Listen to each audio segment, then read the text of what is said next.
오늘 어떤 직업을 가져오셨나요? 네, 오늘도 여성들의 진출이 많고 또 수요가 많은 직업을 준비해봤는데요. 네. 지난주엔 보육교사에 대한 직업을 그러셨죠. 소개를 해드렸었는데 네. 이번 주도 학생들의 교육과 관련된 직업을 좀 소개를 해드릴까 합니다. 네, 어떻게 보면 정말 경단녀들에게 적합한 직업을 또 가져오신 것 같아요. 네, 맞습니다. 오늘은 학교에서 개설하는 방과 후 수업을 진행하는 방과 후 교사라는 직업을 소개를 해드릴까 합니다. 방과 후 교실, 교육이요? 방과 후 교육이 아니라 방과 후 교실 저도 학교 다닐 때 많이 신청해서 들었던 것 같아요. 저희 맞아요, 때는 저도 그랬었어요. 뭐 방과 후 활동이라고 했었잖아요. 보통. 그러니까요. 네. 뭐, 맞아요, 방과 후 활동. 예, 네. 뭐 그런 용어가 따로 있었던 것 같은데 정확히 기억은 안 납니다만 뭐 요즘에도 인기가 좀 많나요? 저희 때는 막 꽉 찼고 신청 못 하고 그랬거든요. 오, 진짜요? 네. 네, 운동 종목 맞습니다. 같은 거, 배드민턴 이런 거는 배드민턴 정말 뗄래야 뗄 수가 없네요. 그러네요. 그러니까요. 배드민턴 배교육 씨. 네, 그래서 저는 잠잘 때 이제 침대에서만 자요. 베드. 죄송합니다. 잘 들었고요. 네. 네, 지난 2006년부터 네. 시작된 여기서 방과 후 수업은요. 학원비보다 훨씬 저렴한 비용으로 학생들에게 좋은 교육을 할 수가 있어서 인기가 많은 편이라고 합니다. 네. 수준별 보충 수업은 물론이고요. 심화학습과 그리고 특기 적성 개발, 그리고 사교육비 절감 차원에서 꾸준하게 이어져 오고 있다고 합니다. 네, 이렇게 지수 씨가 이 방과 후 교사를 이 날개를 단 그녀의 직업으로 딱 이렇게 가져오신 이유. 딱 가져오신 이유가 들어볼까요? 뭘까요? 네, 방과 후 교사는 아무래도 아이들과 함께 소통을 하면서 수업을 진행하게 되는데요. 네. 그렇기 때문에 아이들의 학습이나 취미 활동, 그리고 진로나 진학 문제에 대해서 좀 고민을 해봤던 경력단자 여성 여러분들에게 적합한 직업이라고 생각이 듭니다. 따라서 생소한 직업군보다는 훨씬 더 진입장벽이 낮은 편이라고 하고요. 네. 또 탄력적으로 시간을 쓸 수가 있기 때문에 가정과 육아, 그리고 여러 가지 일들을 함께하고 싶은 여성 여러분들에게 큰 장점으로 다가갈 수 있을 것 같습니다. 자, 그러면 방과 후 학교 교사 하는 일은 뭐 방과 후 학교 수업을 진행하는 네. 거겠지만 구체적으로 좀 얘기를 해주시면요.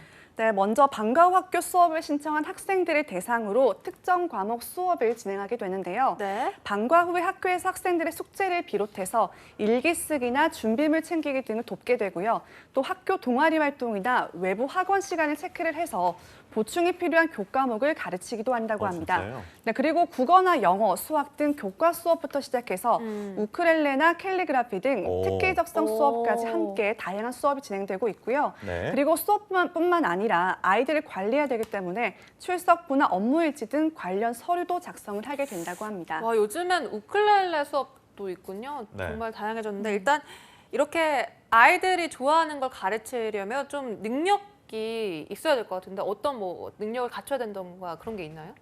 네, 아무래도 방과 후 교사 같은 경우에는 학생들의 요구사항이나 감정을 잘 읽을 수 있는 분들이 좀 적합할 것 같은데요. 그러니까요. 또 아이들을 잘 이해하고 또 도와주려는 타인에 대한 배려심 많은 분들이라면 더욱더 좋을 것 같습니다. 그리고 다른 사람들을 잘 가르치는 분들이나 그리고 다른 사람들 이야기를 잘 들어주는 사람이라면 더 좋겠죠. 저 아는 형이 이거를 이제 방과 후 정말요? 교사로 어떤 과목을? 친구들 뭐 스피치 가르치고 지방사에서 아나운서 했던 형인데 네. 그런 식으로 강의하고 그러더라고요. 네. 되게 뭐 애들이 말 더럽게 안 하게 하던데 어쨌든 알겠습니다. 더럽게라는 표현은 취소하도록 하고요. 네. 따로 전공이나 조건이나 뭐 자격증 이런 것들 필요한 것들이 있을 것 같은데 어떤 게 있습니까? 네, 먼저 방과 후 교사는 아무래도 다양한 분야의 수업을 진행을 하기 때문에 네. 여러 가지 교육들을 받아야 되는데요. 네. 영어나 수학, 그리고 과학이나 사회 등 교과 관련 분야 강사의 경우에는 4년제 대학 졸업 이상자를 모집한다고 하고요. 또 음악이나 미술, 체육 등 예체능 과목 강사도 기본적으로 해당 전공자를 더 우대한다고 합니다. 네, 그렇다면 이 방과 후 교사의 직업 환경 아무래도 학교이다 보니까 좀 상당히 환경이 좋을 것 같다라는 생각도 드는데요. 네, 먼저 방과 후 교사는 일반적으로 시간제 근무 형태를 띠고 있다고 하는데요. 네. 시간제 근무로 학교 일정과 함께 자신의 스케줄을 조율을 해서 수업 시간 정할 수가 있기 때문에 좀 시간을 탄력적으로 쓸 수 있다는 장점이 있겠고요.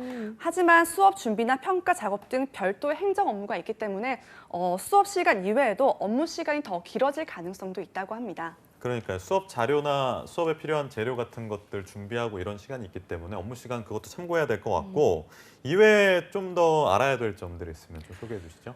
조금 더 소개를 해드리자면 방학이나 토요 휴업일 그리고 재량 휴업일에도 수업을 해야 되는 경우가 있다고 하는데요.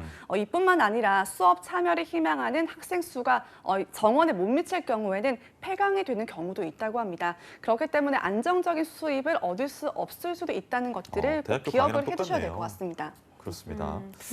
그렇다면 이제 이 사교육이 요즘 워낙 활발하기 때문에 이 방과 후 학교는 현황이 어떨지 실제로 좀 사교육에 비해서 좀 많이 이렇게 이루어지고 있는지 궁금한데요. 네, 방과 후 학교를 운영한 학교는요, 2015년 4월을 기준으로 11,397개교로 전체 초중고교 99.9%를 차지하고 거의 있는데요. 대부분이. 네, 이는 대부분의 학교가 방과 후 수업을 진행하는 것으로 파악을 할 수가 있겠습니다. 또한 프로그램 수도 증가세를 보이고 있는데 이와 함께 참여 학생 비율도 높아지고 있다고 합니다. 자, 이번에도 지금 저희가 쉽게 생각할 수 있을 정도로 채용 소식이 많을 것 같아요. 그래서 소식도 좀 안 들어볼 수 없을 텐데 소개해 주시죠. 먼저 보통 채용 과정을 좀 소개를 해드리면요. 네. 보통의 방과 후 교사들은 학교에 직접 소속되는 것은 아니라고 하고요. 네. 외부 위탁 업체를 통해서 프리랜서 계약 형태로 일을 시작한다고 합니다. 보통 한 학기 단위로 계약이 이루어진다고 하고요. 채용은 시도교육청 및 학교 홈페이지를 통해서 공지되는 경우가 많다고 합니다. 그러면 지수 씨가 성공적인 재취업을 위한 키포인트 방과 후 교사편 준비하셨다고요?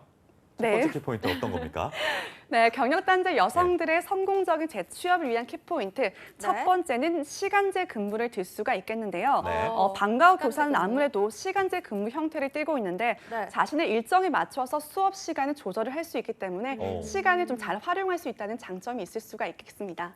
네, 정말 여성 여러분들에게는 이러한 점이 굉장히 일가양득이라고 하죠. 그래서 일과 가정을 동시에 네. 얻을 수 있다는. 네, 계속해서 두 번째 키포인트는 프리랜서를 들 수가 있겠는데요.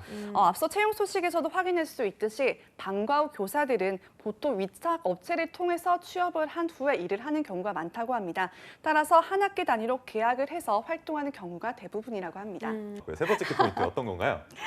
네, 계속해서 세 번째 키포인트는 학력을 들 수가 있겠는데요. 네. 대부분 채용 소식들을 보면 대졸 이상의 학력자분을 구하고 있고요. 네. 또 관련 학과 졸업자를 선호하고 있는 추세라고 합니다. 따라서 자신이 전공한 분야 쪽으로 먼저 도전을 하는 것이 좀 진입장벽이 낮다고 볼 수가 있겠습니다. 알겠습니다. 네, 알겠습니다. 이렇게 세 가지 키포인트 지수 씨가 함께 짚어주셨는데요. 오늘 경단녀 날개를 단 그녀에서는 방과 후 교사란 직업에 대해서 자세히 알아봤습니다.